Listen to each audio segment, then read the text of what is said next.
रोंगटे खड़े कर देने वाली ये तस्वीरें सऊदी अरब के मक्का शहर की हैं, जहां मुख्य मस्जिद अल हराम में निर्माण के काम में जुटी एक भारी भरकम क्रेन तेज आंधी में अचानक मस्जिद के एक हिस्से पर आ गिरी।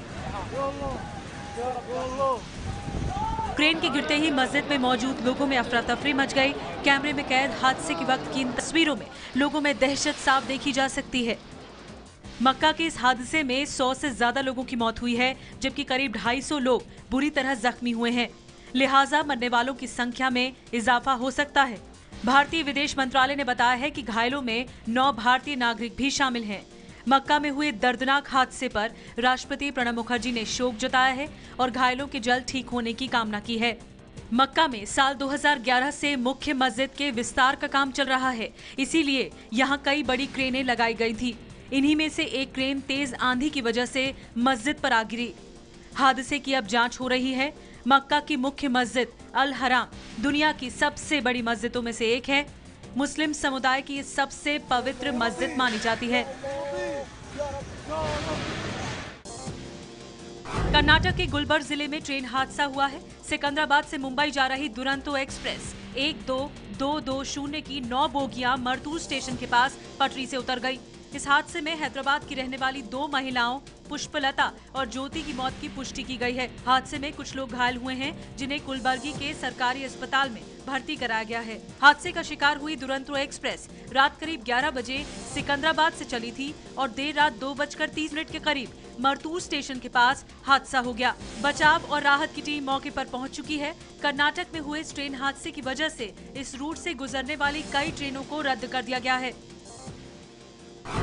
बिहार चुनाव के लिए आज शाम 6:30 बजे होगा एनडीए में सीट बंटवारे का ऐलान। शुक्रवार देर रात बीजेपी अध्यक्ष अमित शाह और रामविलास पासवान के बीच बैठक के बाद रामविलास पासवान के बेटे चिराग पासवान ने कहा है कि बीजेपी और एलजेपी में सीट बंटवारे का समझौता हो गया है। इससे पहले जीतन राम मांझी और उपेंद्र भी फैसला बीजेपी पर छोड़ चुके हैं। सूत्रों के मुताबिक कुल 243 सीटों में से बीजेपी 160 से 165 सीटों पर, पासवान 35 से 40, उपेंद्र कुशवाहा 20 से 22 और जीतन राम मांझी 15 से 20 सीटों पर चुनाव लड़ सकते हैं।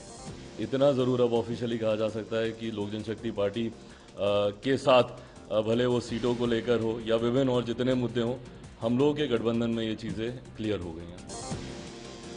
चुनाव आयोग ने बिहार में बड़े पैमाने पर अफसरों का तबादला किया है। अमीर सुबहानी की जगह 1983 बैच के आईएएस अधिकारी सुधीर कुमार राकेश को बिहार का नया गृह सचिव नियुक्त किया गया है। इसके अलावा पटना, गया, दरभंगा, कैमूर, पूर्णिया, मधुबनी, कटिहार, लखीसराय और सुपौल के डीएम का भी तबादला किया गया है। यही नहीं, पटना, गया के एसएसपी और पूर्णिया, सुपौल, नवादा, लखीसराय और पटना ग्रामीण के एसपी का भी तबादला किया है।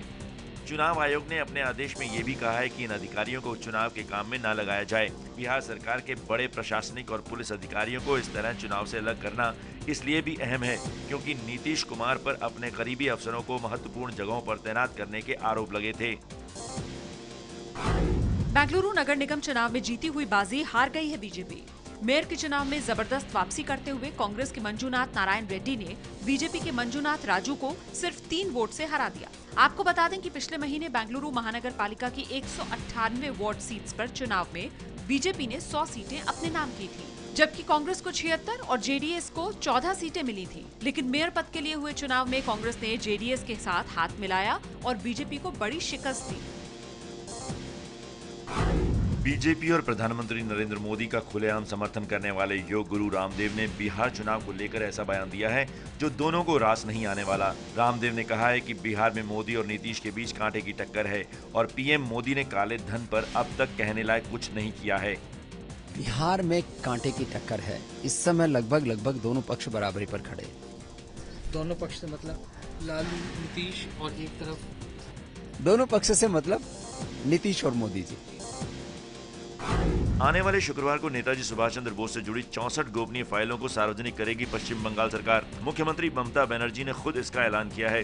ममता बनर्जी के इस फैसले पर विवाद भी खड़ा हो सकता है क्योंकि प्रधानमंत्री कार्यालय गृह मंत्रालय और विदेश मंत्रालय अब तक नेताजी से जुड़ी गोपनीय फाइलें सार्वजनिक करने से मना करता रहा है।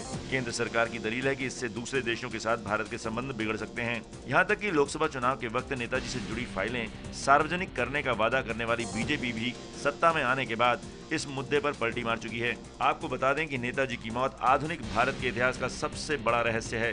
कहा जाता है कि 18 अगस्त 1945 को मंचूरिया जाते वक्त इनका विमान दुर्घटनाग्रस्त हो गया था, लेकिन इस दावे को लेकर विवाद है। दिल्ली के पूर्व कानून मंत्री और केजरीवाल के अजीज सोमनाथ भारती को ढूंढ रही है दिल्ली पुलिस। शुक्रवार को दिल्ली पुलिस सोमनाथ भारती की तलाश में मालवीय नगर में मौजूद उनके घर पर भी गई, लेकिन वो नहीं मिले। पुलिस के मुताबिक भारती का मोबाइल फोन भी बंद है। सोमनाथ भारती के खिलाफ इनकी पत्नी लिपिका की अर्जी पर द्वारका थाने में दहेज उत्पीड़न, हत्या की कोशिश समेत कई गंभीर धाराओं में केस दर्ज किया गया है। इसी सिलसिले में पुलिस ने सोमनाथ भारती को शुक्रवार सुबह 11 बजे तक थाने में पूछताछ के लिए बुलाया था, लेकिन भारती नहीं पहुंचे। केंद्र सरकार और दिल्ली की केजरीवाल सरकार के बीच तनातनी फिर बढ़ने वाली है। ऐसा इसलिए क्योंकि सीएनजी फिटनेस घोटाले की जांच कर रहे अग्रवाल आयोग ने दिल्ली एंटी करप्शन ब्रांच के चीफ एमके मीणा के खिलाफ गैर जमानती वारंट जारी कर दिया है। इसके अलावा मीणा के वेतन में 30% कटौती का आदेश दिया गया। आयोग इस बात से नाराज है कि समन भेजने के बावजूद मीणा उसके सामने पेश नहीं हुए, जबकि मीणा की दलील है कि दिल्ली सरकार की तरफ से गठित जांच आयोग को गृह मंत्रालय ने पहले ही असंवैधानिक ठहराते हुए रद्द कर दिया है। इलाहाबाद की एक एड कंपनी में लगे सीसीटीवी कैमरे में कैद इन तस्वीरों को गौर से देखिए। पिस्तौल के दम पर लोगों को धमका रहा ये शख्स इलाहाबाद यूनिवर्सिटी में समाजवादी पार्टी से जुड़ा छात्र नेता है। नाम है प्रवीण कुमार यादव उर्फ राहुल। राहुल ने यहाँ इस बात पर कर्मचारियों की कनपट्टी पर रिवॉल्वर तान दी कि उन्होंने बैनर के बदले पैसे मांग लिए। इतना ही नहीं, एसपी के छात्र नेता ने एड कंपनी के दफ्तर में जमकर गाली गलौज की, सामान तोड़ डाला और कई राउंड हवाई फायरिंग भी की। घटना का वीडियो सामने आने के बाद पुलिस ने आरोपी के खिलाफ केस दर्ज कर लिया है, लेकिन इसकी गिरफ्तारी अब तक नहीं हुई।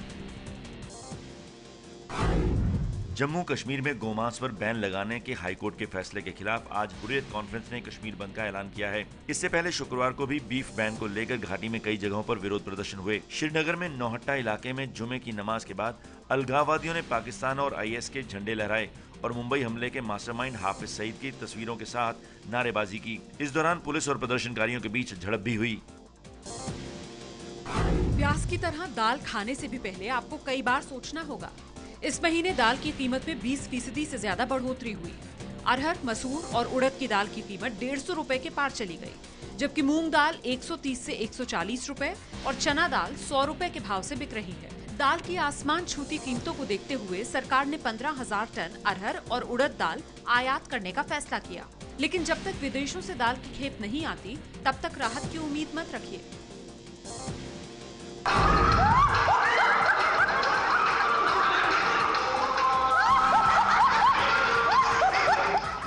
सरकारी स्कूल के बच्चों के सामने इसी डांस की वजह से 7 टीचर्स का तबादला कर दिया गया है। ये घटना है त्रिपुरा के अगरतला की। आरोप है कि Khudiram Basu English medium school के फाउंडेशन डे के मौके पर शिक्षकों ने बच्चों के सामने सलमान खान के गाने पर डांस किया। सोशल मीडिया पर यह वीडियो वायरल होने के बाद त्रिपुरा के शिक्षा विभाग ने अपनी जांच में इसे अनुशासनहीनता का मामला माना और प्रिंसिपल समेत स्कूल के 7 टीचर्स का तबादला कर दिया।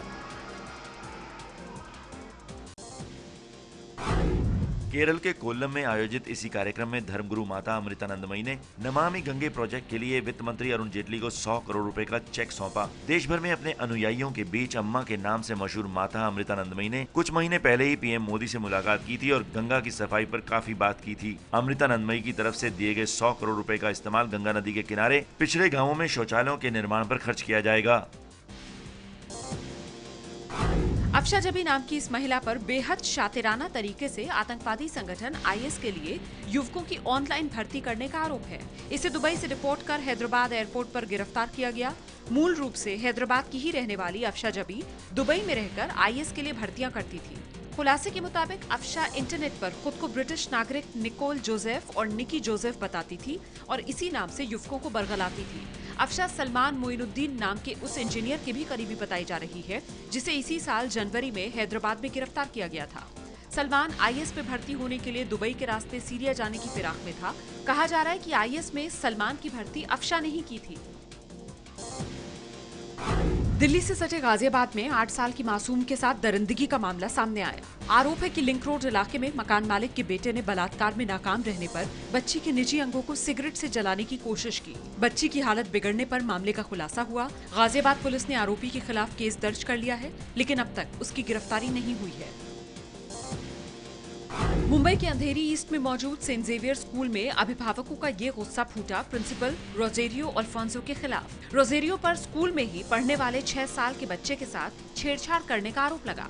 पुलिस ने protection of children from sexual offences act 2012 के तहत मुकदमा दर्ज कर आरोपी प्रिंसिपल को गिरफ्तार कर लिया है। मजिस्ट्रेट के सामने पेशी के बाद उसे 15 सितंबर तक पुलिस रिमांड में भेज दिया गया।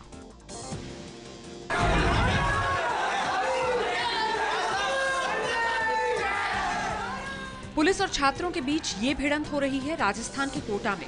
दरअसल यहाँ के राजकीय महाविद्यालय में 2 दिन पहले रैगिंग की घटना हुई थी। आरोप छात्र संघ के अध्यक्ष पर था, लेकिन पुलिस ने मामूली धाराओं में केस दर्ज कर उसे जमानत दे दी। इसी बात से नाराज छात्र प्रिंसिपल से शिकायत करने पहुंचे तो पुलिस को बुला लिया गया। इसके बाद जो हुआ वो आपके सामने है।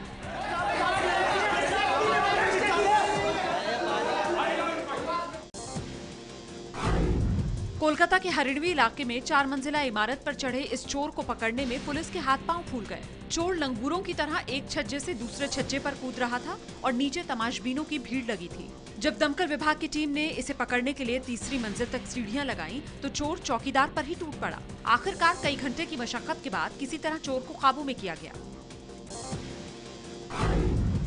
निर्देशक निखिल आडवाणी की फिल्म हीरो को उम्मीद के मुताबिक ओपनिंग नहीं मिली है। शुक्रवार को यानी रिलीज के दिन फिल्म के सिर्फ 35 से 40% टिकट बिके।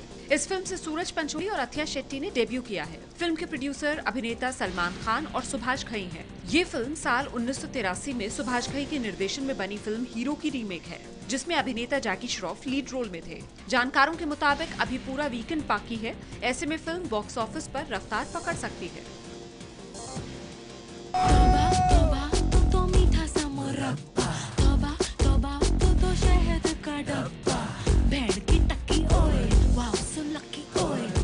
अभिनेता शाहिद कपूर और अभिनेत्री आलिया भट्ट की आने वाली फिल्म शानदार का गाना गुलाबो लॉन्च हो गया है। शानदार में पहली बार शाहिद कपूर और आलिया भट्ट की जोड़ी बड़े पर्दे पर नजर आएगी। शानदार 22 अक्टूबर यानी दशहरे के दिन सिनेमाघरों में रिलीज होगी। ये एक रोमांटिक कॉमेडी है जिसका निर्देशन सुपरहिट फिल्म क्वीन के डायरेक्टर विकास बहल ने किया है। फिल्म बैंजो में एक बार फिर साथ दिखेंगे रितेश देशमुख और नरगिस फाखरी।